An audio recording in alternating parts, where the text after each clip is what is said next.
नमस्कार दोस्तों, आपका स्वागत है हमारे चैनल में। आज हम एक बेहद महत्वपूर्ण विषय पर बात करने जा रहे हैं जो हमारे देश की सुरक्षा और आत्मनिर्भरता से जुड़ा है। आज हम बात करेंगे उन योजनाओं और फैसलों की जिन्होंने भारत को एक नई दिशा दी है, खासकर रक्षा क्षेत्र में। जब दुनिया के बड़े बड़े रक्षा विशेषज्ञ भारत की नीतियों को लेकर अटकलें लगा रहे थे, तब पीएम मोदी ने कुछ ऐसा कर दिखाया जिसकी उम्मीद शायद ही किसी ने की थी। जब हम 2014 की बात करते हैं, जब मोदी सरकार ने कार्यभार संभाला था, तब भारत अपनी अधिकांश रक्षा जरूरतों के लिए विदेशी उपकरणों पर निर्भर था। लेकिन कुछ ही वर्षों में भारत ने ऐसा कदम उठाया कि दुनिया की बड़ी महाशक्तियां भी हैरान रह गईं। मोदी जी ने अपनी शुरुआत में ही देश को आत्मनिर्भर बनाने का सपना देखा और इसे साकार करने के लिए मेक इन इंडिया और आत्मनिर्भर भारत जैसी योजनाओं को लागू किया। खासकर रक्षा क्षेत्र में आत्मनिर्भरता पर जोर देते हुए उन्होंने यह तय किया कि भारत अब केवल रक्षा उपकरण आयात करने वाला देश नहीं रहेगा, बल्कि खुद अपने उपकरण विकसित करेगा। भारत की रक्षा नीति में बड़ा बदलाव। प्रधानमंत्री मोदी की दूरदृष्टि ने भारत की रक्षा नीति को एक नई दिशा दी। रक्षा क्षेत्र में उठाए गए उनके कदमों ने न केवल भारत की स्थिति को मजबूत किया, बल्कि विश्व स्तर पर भी भारत की धाक जमाई। भारत अब धीरे धीरे उन देशों की श्रेणी में शामिल हो रहा है जो अपनी रक्षा तकनीक खुद विकसित कर रहे हैं। आज हम न केवल अपने हथियार और उपकरण बना रहे हैं, बल्कि अत्याधुनिक तकनीक पर काम कर रहे हैं। इसमें फाइटर जेट्स और उनकी इंजन तकनीक भी शामिल है, जो किसी भी देश की रक्षा प्रणाली के लिए अत्यंत महत्वपूर्ण होती है। भारत की दो महत्वपूर्ण परियोजनाएं MRFA और एमका। इस समय पूरी दुनिया की नजर भारत की दो बड़ी फाइटर जेट परियोजनाओं पर है। एक है MRFA, medium role fighter aircraft, जिसके तहत भारत 114 विदेशी फाइटर जेट्स खरीदने की योजना बना रहा है। दूसरी है एमका, एडवांस मीडियम कॉम्बैट एयरक्राफ्ट, जो कि पूरी तरह से स्वदेशी फाइटर जेट विकास पर आधारित है।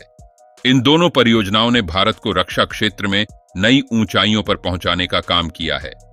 MRFA परियोजना। MRFA परियोजना भारत के वर्तमान रक्षा आवश्यकताओं को पूरा करने के लिए बेहद महत्वपूर्ण है। इस परियोजना के तहत भारत को 114 फाइटर जेट्स की आवश्यकता है। इसके लिए कई बड़े देशों ने अपने प्रस्ताव भारत के सामने रखे हैं। इनमें सबसे प्रमुख प्रस्ताव फ्रांस का है, जिसने अपने प्रसिद्ध राफेल फाइटर जेट के M88 इंजन का प्रस्ताव दिया है। यह इंजन न केवल अपनी ताकत और विश्वसनीयता के लिए जाना जाता है, बल्कि फ्रांस ने इसे भारत में निर्मित करने का भी प्रस्ताव रखा है। अगर भारत फ्रांस के राफेल फाइटर जेट्स को चुनता है, तो इसका इंजन भी भारत में ही निर्मित होगा, जिससे भारत में इंजन निर्माण की क्षमता बढ़ेगी। साथ ही फ्रांस ने यह भी कहा है कि इंजन में 75% तक भारतीय सामग्री का उपयोग होगा, जिससे भारत की आत्मनिर्भरता और बढ़ेगी। यह कदम न केवल हमारी रक्षा ताकत को मजबूत करेगा, बल्कि भविष्य में भारत को विदेशी रक्षा उपकरणों पर निर्भर नहीं रहना पड़ेगा। एमका परियोजना दूसरी महत्वपूर्ण परियोजना है। एमका यह भारत का अपना स्वदेशी फाइटर जेट्स विकसित करने का सपना है। इस परियोजना के तहत भारत 5वीं पीढ़ी के अत्याधुनिक फाइटर जेट्स विकसित करने पर काम कर रहा है। इसके लिए भी भारत को एक विशेष इंजन की जरूरत है और फ्रांस ने इस परियोजना के तहत 110 किलो न्यूटन का इंजन देने का प्रस्ताव रखा है।